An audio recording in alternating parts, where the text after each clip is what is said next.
স্পষ্টভাবে আপনাদেরকে জানাই দিচ্ছি, ফেনীবাসী কোনোভাবেই কুমিল্লার সাথে যাচ্ছে না। আমাদেরকে না জানিয়ে, আমাদের জেলায় গণশুনানি না করে যদি কুমিল্লাকে বিভাগ করে, আমি এখানে আপনাদেরকে কথা দিচ্ছি, আমরা ফেনীবাসী কাপড়ের কাপড় মাথায় বেঁধে রাস্তায় নেব।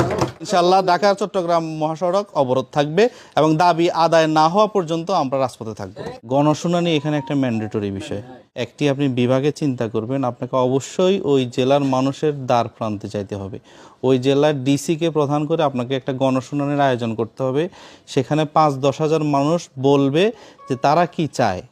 তারা হচ্ছে স্টেক হোল্ডার। তারা কি কুমিল্লার সাথে থাকতে চায়, নাকি ঢাকার সাথে থাকতে চায়, না চট্টগ্রামের সাথে থাকতে চায়, না বিভাগের সাথে থাকতে চায়, এটা তারা বলবে। 3টা জেলা, যেটা হচ্ছে আমাদের ভুলুয়া, আমাদের সাবেক ভুলুয়ার জেলার অন্তর্গত ফেনী, নোয়াখালী এবং লক্ষ্মীপুর, আমরা কিন্তু এই কৃষ্টি কালচারের মানুষ, মানে সেই যে আমাদের ভাষা সংস্কৃতি একই রকম। তো আমরা কোনোভাবেই কুমিল্লার সাথে যাব না, এটা আমরা অনেক আগে থেকেই নীতিগতভাবে আমরা একমত। আমরা ফেনীবাসী, আমরা আমাদের চয়েস ছিল চট্টগ্রাম। এখন যদি বলা হয় যে না, চট্টগ্রামে আমাদেরকে রাখবে না, তাহলে আমরা যাব হচ্ছে নোয়াখালীতে, কিন্তু আমরা কোনোভাবে কুমিল্লার সাথে যাব না।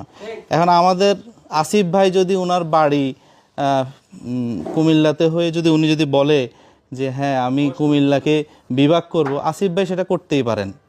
হ্যাঁ, আসিফ ভাই সেটা করতেই পারেন, উনি কুমিল্লাকে বিভাগ করতে পারেন, কিন্তু সেই বিভাগে আমরা ফেনীবাসী যাচ্ছি না, আমরা নোয়াখালীবাসী যাচ্ছে না, এবং আমার মনে হয় সেখানে লক্ষ্মীপুরবাসীও যাচ্ছে না। আমরা জনপ্রশাসন সংস্কার কমিশনের চেয়ারম্যানের কাছে আমরা যাব এবং আমরা বলবো আমাদের একটা দাবি হচ্ছে আমরা নোয়াখালী বিভাগ চাই, এটা একটা দাবি। আর একটা দাবি হচ্ছে প্রত্যেকটা জেলায় গিয়ে গণশুনানির আয়োজন করতে হবে এবং ওই জেলার মানুষের সাথে কথা বলতে হবে তারা কি চায়। সামগ্রিকভাবেই আমরা আপনাদের সাথে একমত এবং আপনাদের এই আন্দোলনের সাথে আমরা একাত্মতা পোষণ করি। আপনাদের এই আন্দোলনের সাথে বৈষম্য বিরোধী ছাত্র আন্দোলন ফেনী জেলাও একাত্মতা পোষণ করে এবং আমরা আপনাদের সাথে এই যে আপনারা যে অ্যাওয়ারনেসটা তুললেন বৃহত্তর নোয়াখালী বলতে কিন্তু আমরাও, আমাদের দাবি শুধু যে নোয়াখালীর দাবি তা না, ফেনীবাসীর দাবি এবং লক্ষ্মীপুরবাসীরও দাবি। আমার জায়গা থেকে সহযোগিতা করব। আমাদের ফেনীবাসীর মূল দাবি, আমরা কুমিল্লার সাথে যাচ্ছি না, এটা হচ্ছে মূল কথা। এটা একদম স্পষ্টভাবে আপনাদেরকে জানাই দিচ্ছি, ফেনীবাসী কোনোভাবেই কুমিল্লার সাথে যাচ্ছে না। ফেনীবাসী হয় চট্টগ্রামের সাথে থাকবে, না নোয়াখালীর সাথে থাকবে। এর মধ্যে যদি আমাদেরকে না জানিয়ে, আমাদের জেলায় গণশুনানি না করে যদি কুমিল্লাকে বিভাগ করে, আমি এখানে আপনাদেরকে কথা দিচ্ছি, আমরা ফেনীবাসী কাপড়ের কাপড় মাথায় বেঁধে রাস্তায় নেব।